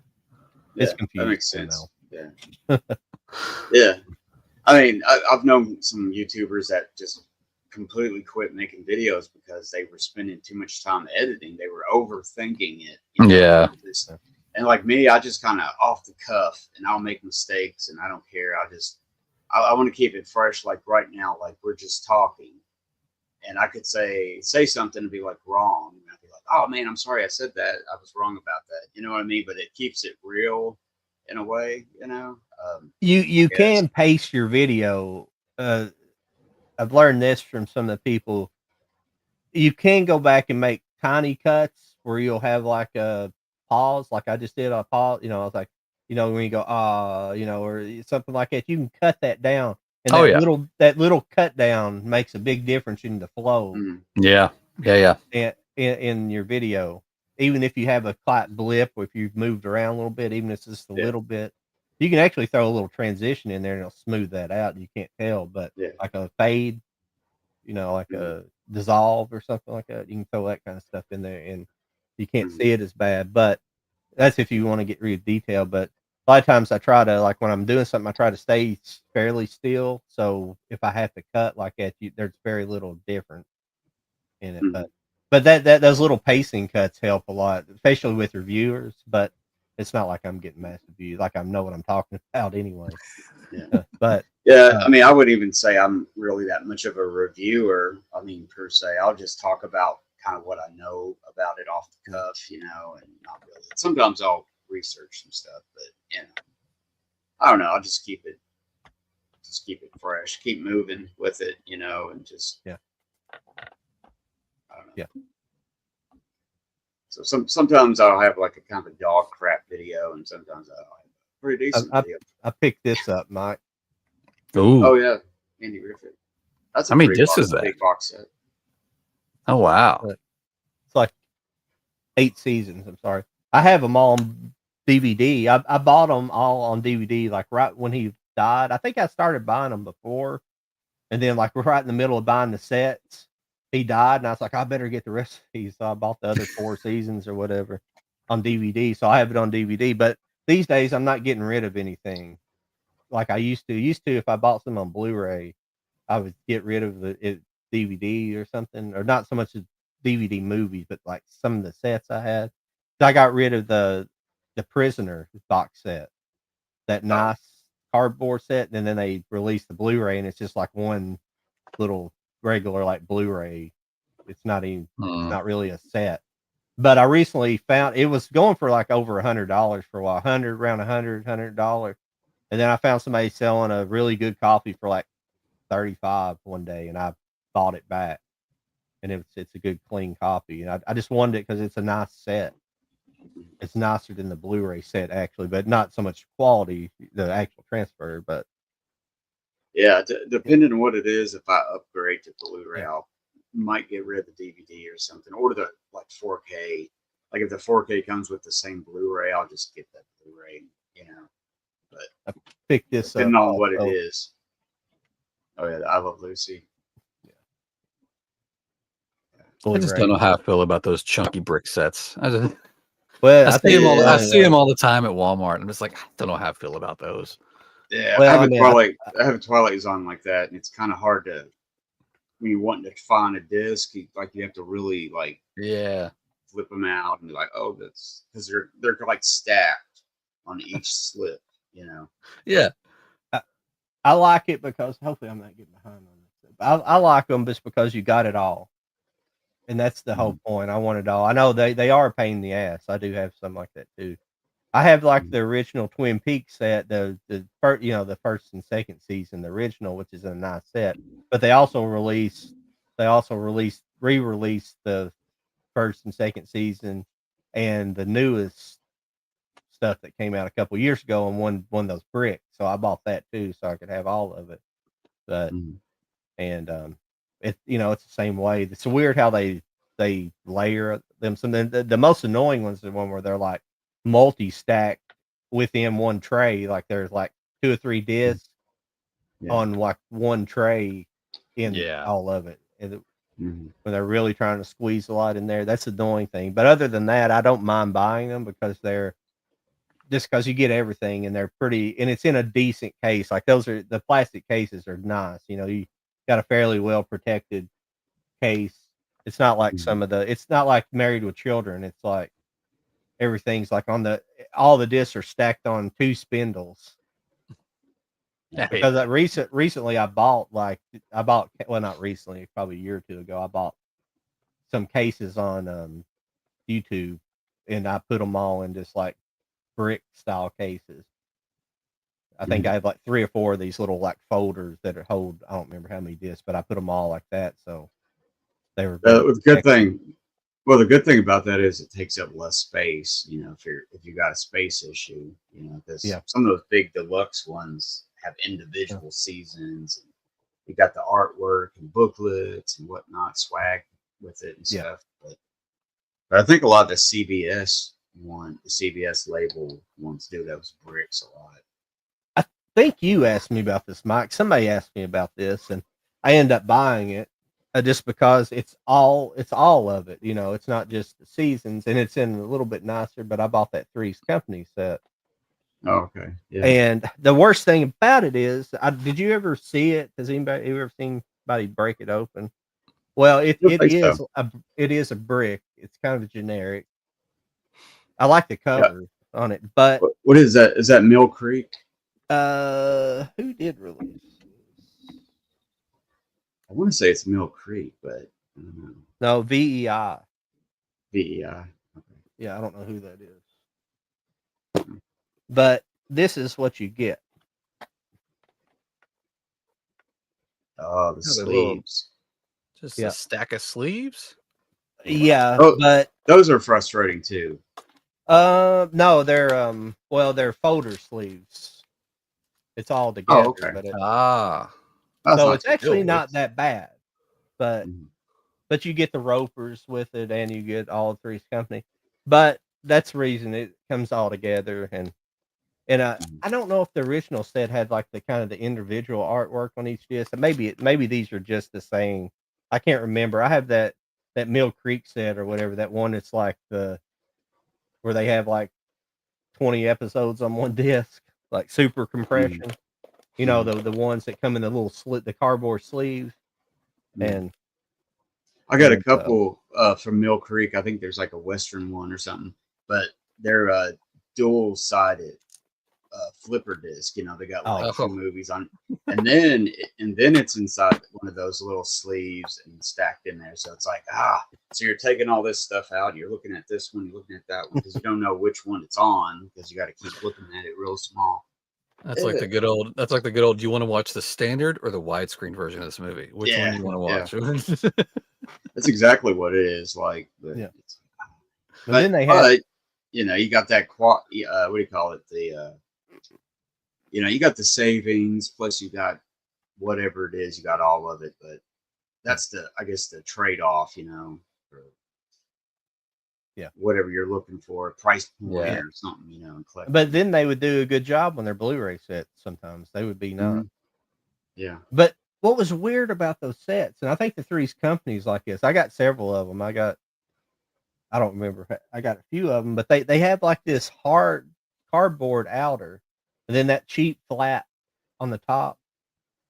It's the weirdest thing. You know what I'm talking about? It's like I think so. The Mill Creek sets. It's got like the cardboard. I'll get one if you want me to show you, but it's got like it's like a hard outer. Here, I'll just get one. Yeah, I think I know. I've seen that on something I have, but those ones are frustrating. But when you pay like $10 for like 60 movies or something, right. It's like, you know, it's one of those ones where you get what is it like 100 scary movies? One big box set. Mill Creek would do those. Well, I guess I'll just break out the other Three's Company set I have. John's got a killer TV collection. I know he does. Oh yeah, he's got tons of great TV show collections.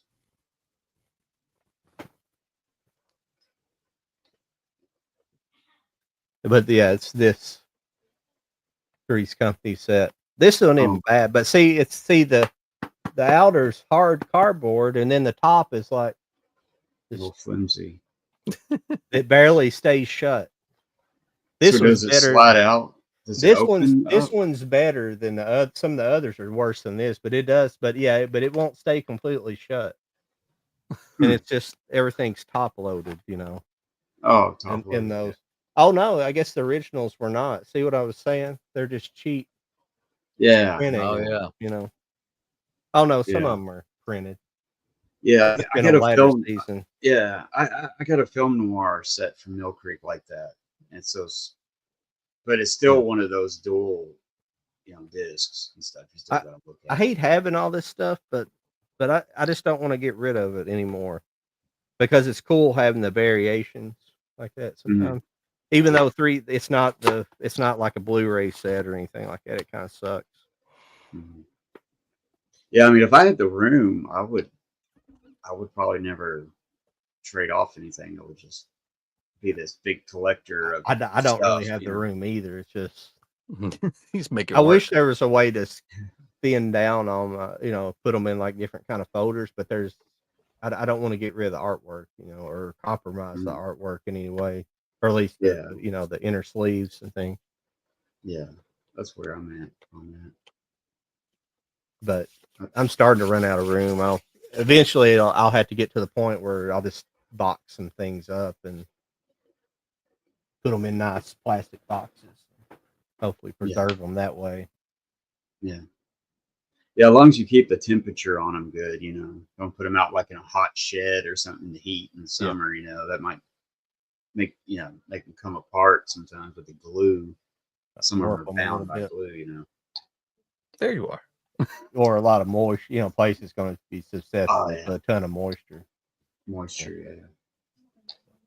Because they can rot too, just like some of the earlier ones. The Blu-rays probably less likely, because I think the actual readable material is sealed between two pieces of plastic Mhm. on them. They have a protective layer at least. I don't know how it works exactly, but Yeah, if you got like what is it, a 50, like a 50 disc, they do like a 50 and like 100. What is it? yeah. Blu-ray, and it's holds more information or something, whatever. Yeah. Well, DVDs, I think Blu-rays did it too, but they are dual layered. Like you were talking about the flipper disc earlier with widescreen. Like some discs, Mhm. even like the first one I saw it on is the Big Lebowski. It was like it would come up. So, do you want to watch a widescreen or regular on the same side? But it's dual layered. It's like reading through to another Mm. layer, which is kind of crazy. Yeah, yeah. That was big in the early days. Mm-hmm. Because I remember going to like Walmart on release day, and there'd be the widescreen or the full screen. Widescreen, it was just like all of these. Yeah. I remember having to explain to everybody what that meant because I worked like a Target, and they're like, I don't want those black bars. I'm like, well, the black, you're getting all the picture if you got the black bars. Yeah, yeah. I remember But when they did the Star Wars. They came out with that when they first. Yeah. Around the time of say Return of the Sith or something, when that came out, they re-released everything. The gold and the silver box. Yeah, they did that. yeah. I was just thinking about that set the other day. I've got it around here someplace, but I was thinking about the documentary that comes with that. It's so good. It's got a really good making of documentary for all three movies. It's all together. It's like I'm trying to think of the name of it, but it's not. It doesn't come with any of the other sets. It didn't come with the Blu-ray. I was like, why the hell did they not put that on there? It's a great documentary, Star Wars documentary. Yeah, I think I know. It's on a laser disc or something, isn't it? Or something. No, it was on the first DVD set. I mean, it could be on one of the Laserdisc sets, but yeah, there's a real good one. Yeah, I can't think of the name of it.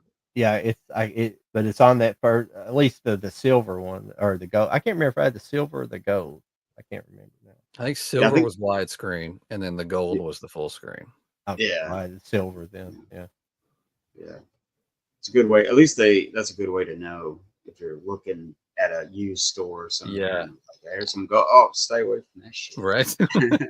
Put that over there. I'm gonna grab that. Well, I don't need to get it, but I think I gave my son that.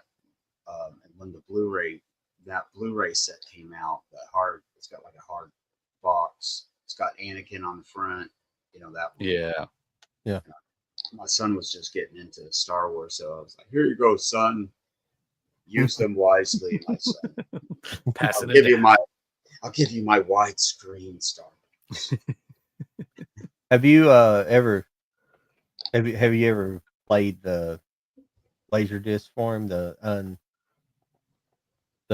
unedited versions of it? I think I may have. I know I did the some of the Alien ones I had on Laserdisc. Yeah. They like those. One of my sons was like, you have that big set, don't you? You have that big box, don't you? That come out. I think so. Yeah, I think that's what I have. No, well, Aliens they're individual, and then I have I got the Abyss on that big thick box. Oh yeah. They did. Well, I was They talking did. about Star Wars, that big black Star Wars set or whatever. Oh no, I don't have that one. Yeah, That's I don't. original. I have the prequels like that. I found the prequel. No, it's not the prequels. It's the. Sorry, it's not the prequels. It's the first the three. redos. You know, the added. It's the ones with the new CGI and stuff added to them. Oh yeah, I think they call them the faces because it's got Yeah. Darth Vader and Yeah, I have that. It's color. It's like color coordinated, like purple and blue and red or something. Yeah, I think so. Yeah, I have those laser discs, but I do have all 3 copies of the laser disc. I have the individual releases, but that are the unaltered versions. I do have those. Yeah. But I don't have that set. I've looked Yeah, for it before, and people will be selling, and it's just always goes for a little more than I really want to pay for it. You know. Yeah, I got the singles of those, and then I got the first. Well, no, it was like the second. I think it was the first pressing of them widescreen on Laserdisc. I got those. And those are unaltered, of course. That's pretty cool. Yeah. People, I don't know how do you guys feel about, I know it's kind of off subject a little bit. How do you feel about them doing that? I mean, I know a lot of people don't like it. I don't really care because it's done by the original filmmaker, but but I'm talking about adding in all the extra effects and stuff and kind of recutting the movie. Star Wars is a different thing, but the one that I get pissed off so much about people who get mad is Apocalypse Now, the redo. Oh, the redo version. mm-hmm. And the problem is people can't seem to figure it out, even though they've talked about it all the fucking time. That's the original cut of the movie. That's what he wanted in the theaters. Yeah. But they said, no, we're not putting out a 3-hour long movie. You got to cut it down to 2.5. And people can't figure it out. That is the director's. That is the cut of the movie. Yeah. That is the way it was supposed to be. Now, Star Wars is a different story because it's not how it was supposed to be. It's added on to, but I still don't care because Lucas done it, so it's his art. If he wants to paint over the Mona Lisa, mustache on the Mona Lisa, he can if he wants to. I think the worst one of those is Return of the Jedi or something where you're putting all together new creatures or something, and it just sticks out. It doesn't look it definitely flow well. It was a cool idea at the time, and it's cool to talk about. He's like, I didn't have the technology. I wanted to look like this, but I couldn't.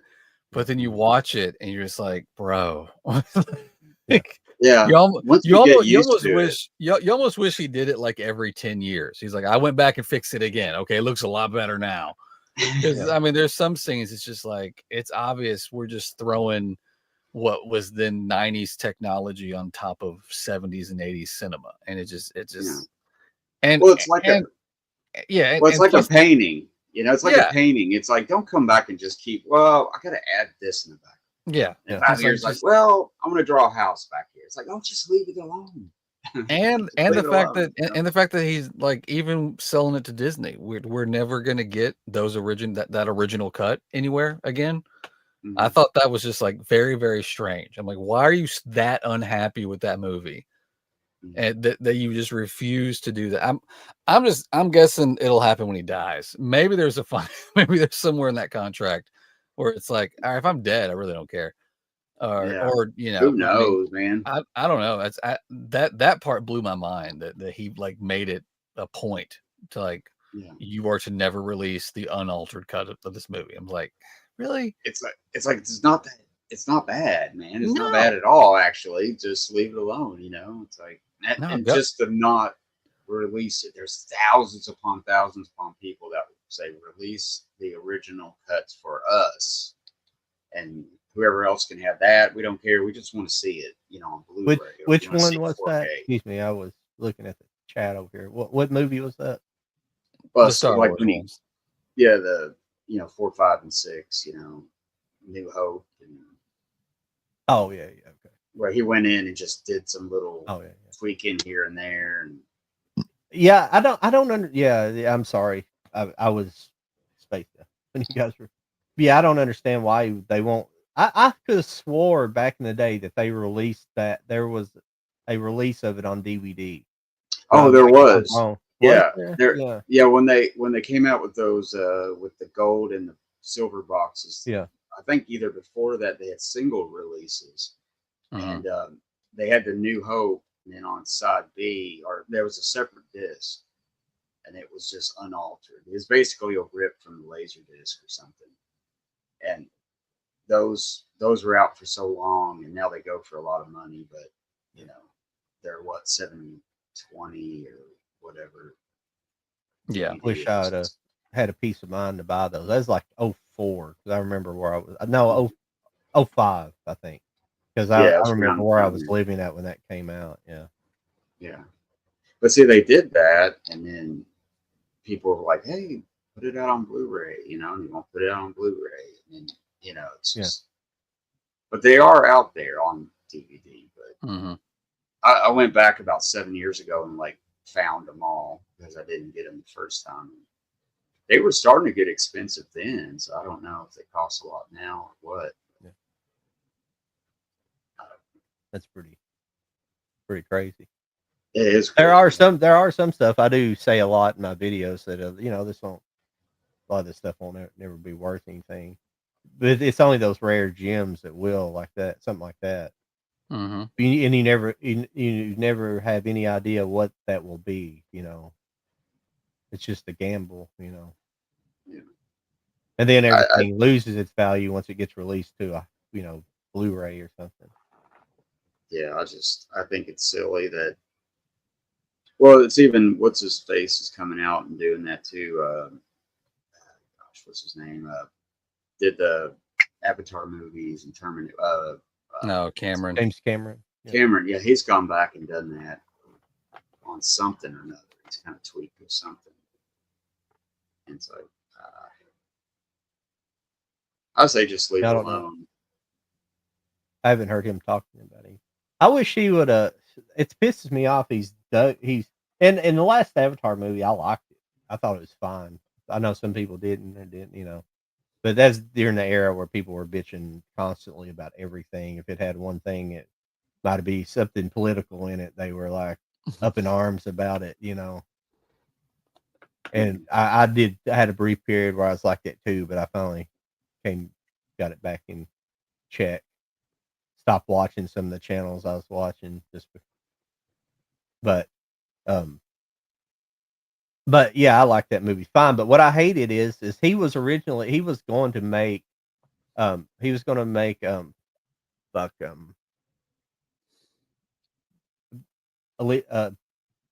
Battle Angel Alita, excuse me, Alita Battle Angel. Oh yeah. Oh yeah, yeah. It's Battle Angel. The manga's Battle Angel Alita, but it's just backwards because that's Japanese rock stuff. But it's just backwards like that. It's just how they're writing it. But they do that a lot. But um, he was the one who bought or either bought the rights or negotiated the rights being bought, and he was going to make that movie, and then he just handed it over. And what came out was fine. I liked the Rodriguez version of it too. Robert Rodriguez made it, and I wish they'd get a sequel, but I don't look like it will now. It's been too many years.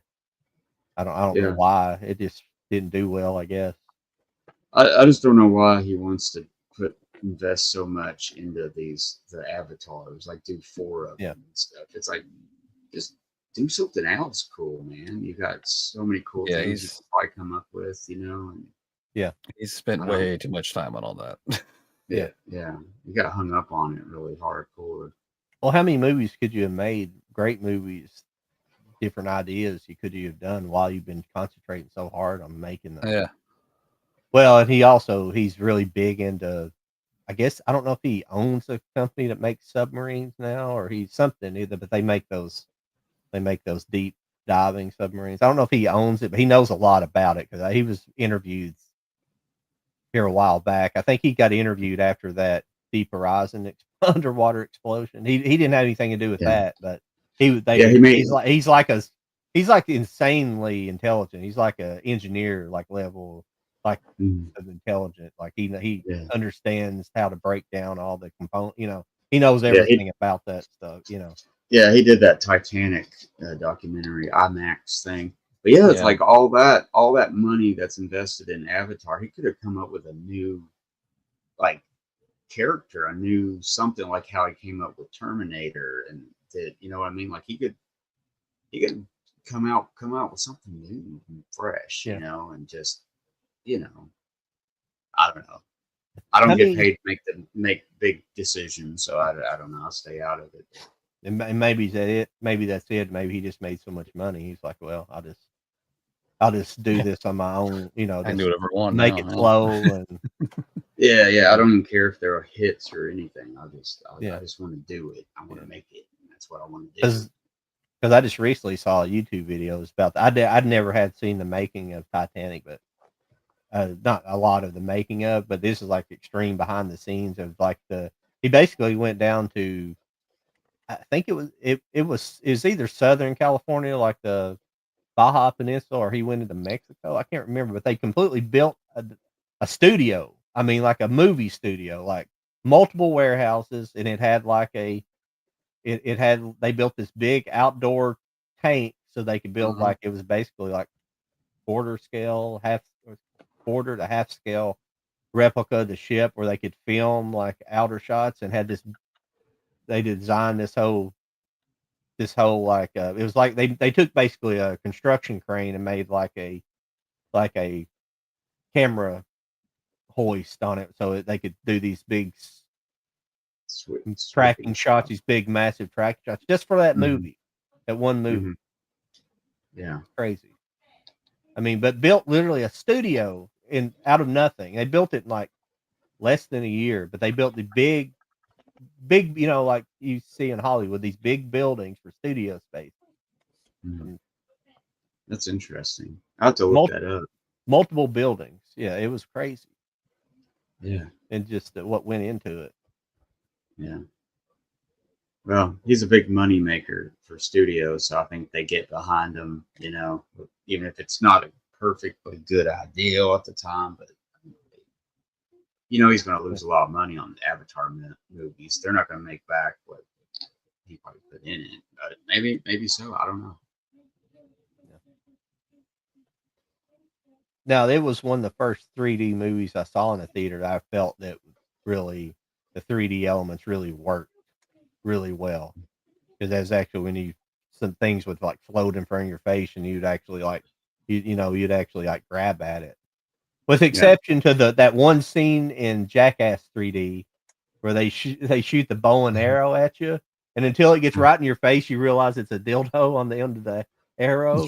You guys remember that? Like I don't know if you guys saw that in the theater, but like he shoots it, it's blurred.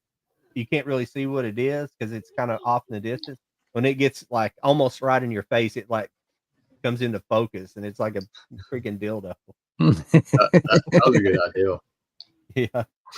Well, Disney in 2017, and they had the Avatar ride. It's like an immersion, like you go fly with those things into the jungles. You're flying around the jungles, and it totally moves you and everything. That was pretty badass. Mm-hmm. We rode it like 4 times or something. Cool. I hadn't been to. Where was that at Disney World? Yeah, Disney in Orlando, Florida. Okay. I haven't been there since. The only time I've been there is like 13. Well, no, not technically. I've been there twice in my life, but one was I was literally probably 3 years old or something. 3 or 4 years. Well, probably 2 or 3 years old. I don't remember. But when I was 2013, we went to Epcot Center and I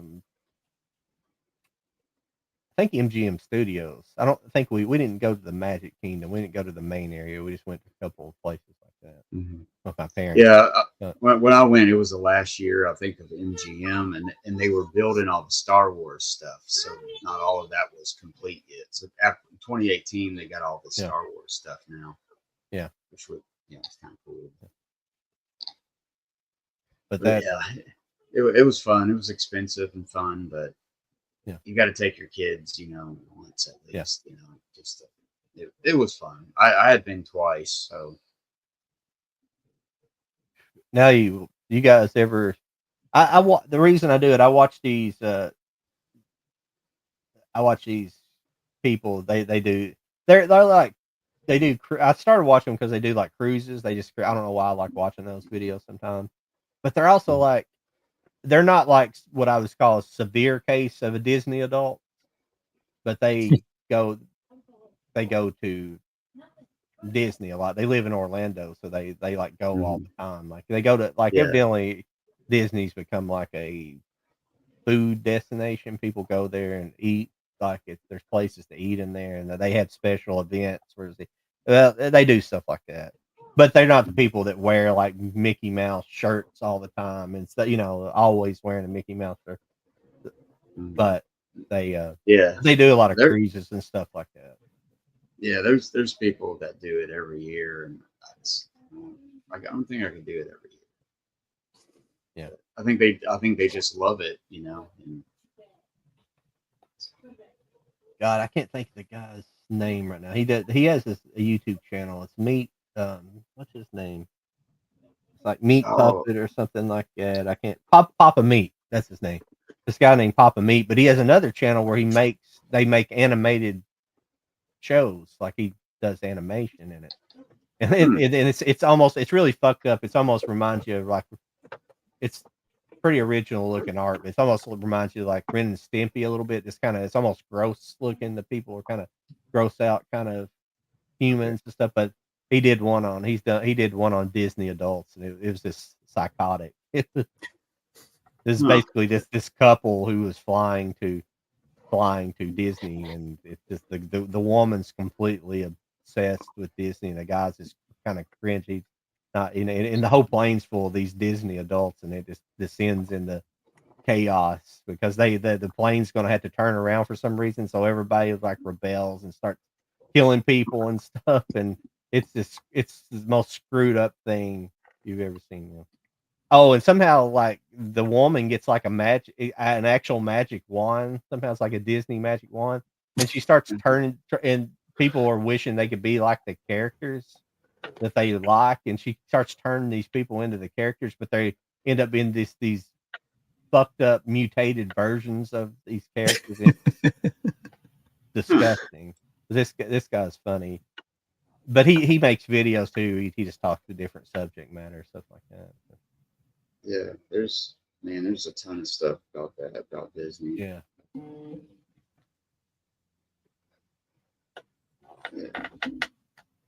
He did one on like the Hawk Tuah girl, and she's just like, and it's these people. It's not about her actually. It's just you only see her like on the screen, but it's just these people who just are just watching it, but they watching her, and it's just her basically saying Hawk Tuah over and over again, and they're just getting brainwashed in this, and it's crazy.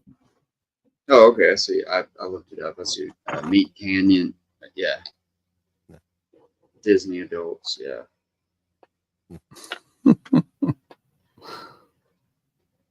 Some pretty good stuff. It's pretty funny. I don't think I've watched all his videos, but I've watched several of them that's come up. I don't know how many he's made actually to this point. Oh yeah, I have seen his video. Yeah, I have seen videos. It's crazy. Yeah, the Daily Woo guy. He down there a lot. Yeah, I see him every now and then. I can't remember where I first saw him. Maybe he was he with? Did he do some videos with was it Sean or whatever? What's that guy's name? Charlie talked about him earlier. He was he did some videos with. He did videos with somebody, not Sean. It was who's the. I'm sorry, I can't remember these guys' name. I haven't watched them in a long time, but yeah, he used to do co-videos with somebody a long time ago. I'm trying to think he's the one guy that like he like lived with his sister or something, and all of his movies were like stored out in the garage in a box, and he was still doing like. But he's a funny guy, but I can't remember his name.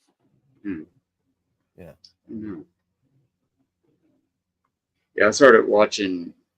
When I started getting on YouTube a lot, I would always watch like urban exploring videos and stuff like that. And slowly got into like watching movie videos. You know. I watch about anything anymore. If it's interesting, but I usually like to watch documentary things, like strange stuff, you know. Yeah, I watch a lot of history, a lot of I like shipwreck stuff nowadays too. Finding battleships and stuff. It's kind of cool. Yeah, I like a lot of the ancient civilization stuff, the potential of hidden ancient civilization and the cover up of ancient stuff like that. Oh yeah, I've been into that stuff for many years, but now it's all the rage. It's like everything, you know. It's like every fucking thing is like in nerd culture or anything. It's all compromised. It's all captured, as they would say. It's crazy. Like this one girl I've watched it for several years, but she's one of those people that's on YouTube for several years, and all of a sudden she had a viral video, and you know now she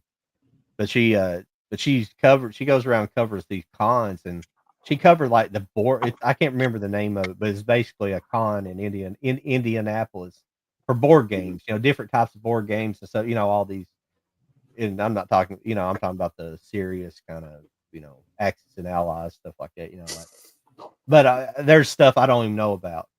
But this massive crowd again. It's like, what the fuck, dude? It's like, come on, and how all the Comic Cons and stuff are busy. It's like, it's big business.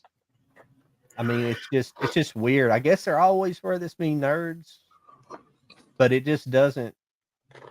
It's just weird. I mean, obviously, we're not, we're not the only people that do it. Always, there's a lot of people who likes it stuff, but it just feels like something feels fake about it these days.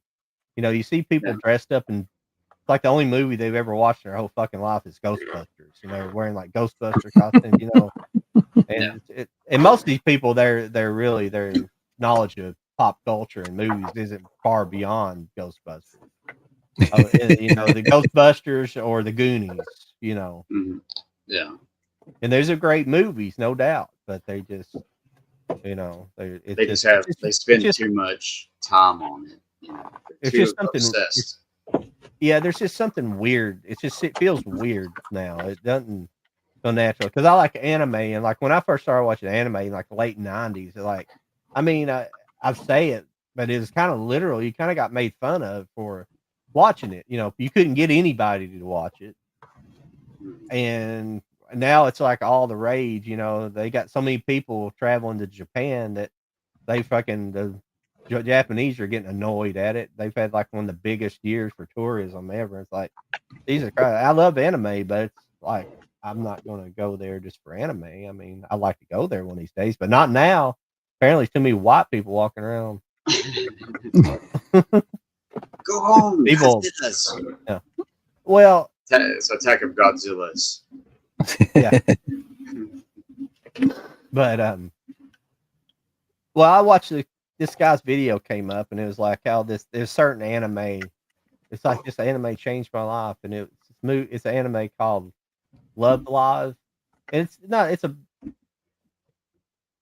it's put together fine, but it's about high school girls who form they basically form a club in their school to become like an idol group. It's like an idol club, and they become like an idol group.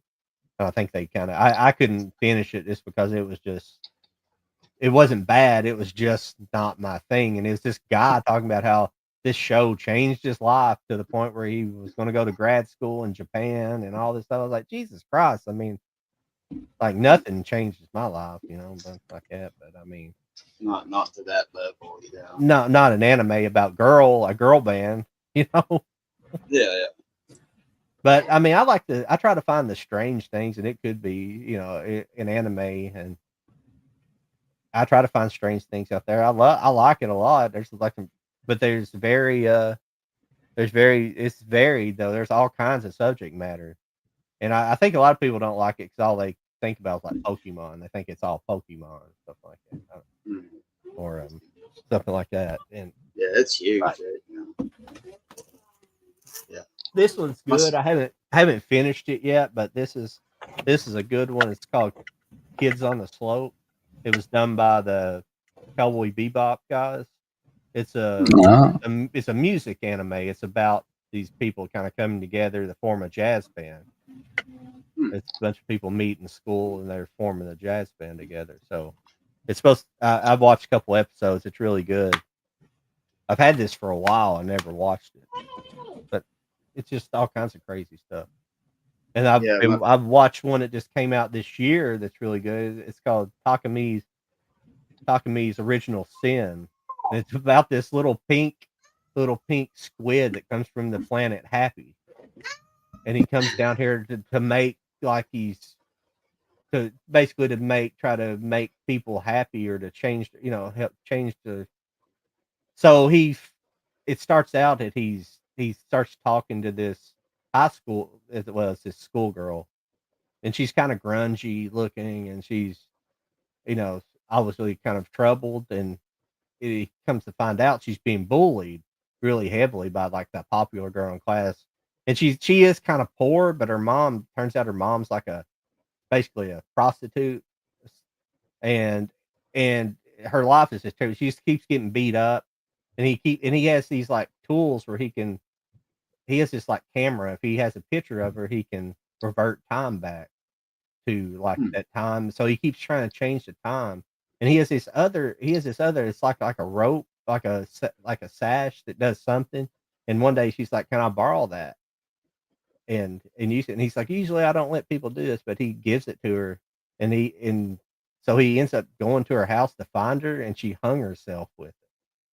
And it's like, it's very dark. And you learn throughout the series like why she's being bullied and why the girl who's bullying her is bullying. It's like this big vicious circle of it's just crazy. It's just it's just 6 episodes too. It's just a mini series. Yeah. Really freaking crazy. I mean, and that's like when you get in anime, you get into some really like crazy subject matter sometimes. Yeah. And then it can be like fucking silly. Like I've watched one series and some of it that seems silly can be really good. Like there's this one that's called, it's basically this guy, it's called When I Died, I Turned Into a Vending Machine. And like it's basically this weird like fantasy type. When he dies, he goes into like this fantasy realm where he's like a vending machine, because Japanese are obsessed with vending machines. Like they love them. They're everywhere. Like they got and but he's like, he can't communicate really with anybody, but he finds ways to communicate but he can change it's just crazy, but it's good. And he earns points, but he has to keep making money. Like his money, like it's like his health, it like drains down if he's not making money. And he just finds ways to sell stuff to people, but he gets transported into a world that don't have vending machines. You see, and it's just like he's just a vending machine out in the middle of like a medieval field, and like this girl she has like superpowers, so she carries him around on like he's got like this backpack, and she carries him around on his back, and he's like huge, and like but she's got some kind of like the imagination in anime is crazy. It's just that. Yeah, I know your son's into it big time. He probably talks to you about it. Yeah, he talks to me about some stuff, and I'm just like, I don't know what do you exactly what but it's, I don't know. But he's into some stuff is pretty cool. But sorry, I'm talking to you about it. I don't get to talk about it much, and I'm gonna try to get find some kind of anime. But there's so many things he's, I can't keep up with all the different little shows and series, and I've never seen it produced on such a scale in my life. It's crazy. I think their whole economy relies on it anymore in Japan. I swear. Yeah, it's really popular, more so. Yeah. 30 years ago. But what was? Oh, I'm sorry. I had to write something down. I just want to talk about. I mean, I was trying to think of one of them I was watching it. But I mean, it's just all kinds of crazy stuff. Oh, there's one called Too Cute Crisis. that I found. I've just started watching it. I've only a couple episodes in. I mean, but it's just these people, and they're basically human. They look human, except they got like little nub horns for some weird reason. No, that's a different one. I'm sorry, but they Too Cute Crisis is about these alien race comes to take over the Earth, and they basically look human. So they send down this girl who's like their representative to like kind of scope out things. So she's looking for some place to eat. So she goes into a cafe, and it's a cat cafe. And they take her into the room where there's cats, and she's completely paralyzed for the cuteness of the cats. She don't know anything. She's like, don't understand why the cats are completely. It's like this kryptonite to her. But cats, it's just bizarre shit, man. Yeah, and dogs are the same way, and animals are like this, and they don't, and it's like. So I assume it's going to go. She's going to have to try to keep from them destroying the Earth. Yeah. To keep them because of the animals. Yeah. I'm sorry, everybody. I was talking about animals. Yeah, it's a whole universe into itself, Yeah. It's worth getting into. It's fun because there's a lot of crazy stuff. Like that show like Kaiju #8 is really good about this kind of elite force who fight Kaiju, fight Godzilla, top creatures that come up, large creatures. But this one, it's about this group, and the main protagonist in the show he's not part of it. He's the cleanup crew that comes behind and cleans up the destruction that they leave in their wake, killing these Kaiju. But then he gets injured, and in the hospital, he gets like this creature comes and like possesses him and turns him into a Kaiju. So he can turn back into human form, but he's like a Kaiju, like human-sized Kaiju, but has like insane Kaiju powers. I saw this video once, John, where they were trying to show like Godzilla, like when he's in the ocean, and they did the measurements of like, say, Godzilla. Godzilla's this high when he's in the city, but if he's in the ocean, he's still above it. Like they were doing like the stuff didn't make sense, and it was like, yeah, I didn't really think about that. But I've seen the drawing where his legs are like just super, super long, and then he's little bitty coming out of the water. Yeah, and he comes out there little. Yeah. Well, everybody, it's been 2 hours. I don't know. Oh yeah, we hit the mark, didn't we? Yep. Yeah. The first hour is always a little slow sometimes, and then the second hour just like that. When you get I know, right? Conversation I like keeping it too, though. I'd rather keep it because you don't get exhausted by the end of it. Yeah, I had a good time, everybody. Yeah. Yeah, thanks everybody chiming in the chat. Yeah. Mike, John, this has been awesome. Yeah. Appreciate it. Everybody stopping by. Like Mike, you're welcome all the time. I mean, you're basically the fourth member, but I know you're working stuff, so I don't know if you want to do it all the time or not. It's just whatever you want to do. So yeah, here and there, if I can jump on, I'll jump on. Yeah, that sounds fine with me. Well, everybody, thanks for stopping by. We are the Cult Collectors, and we'll see you the next time. See you guys. See you, Jody. See you, John.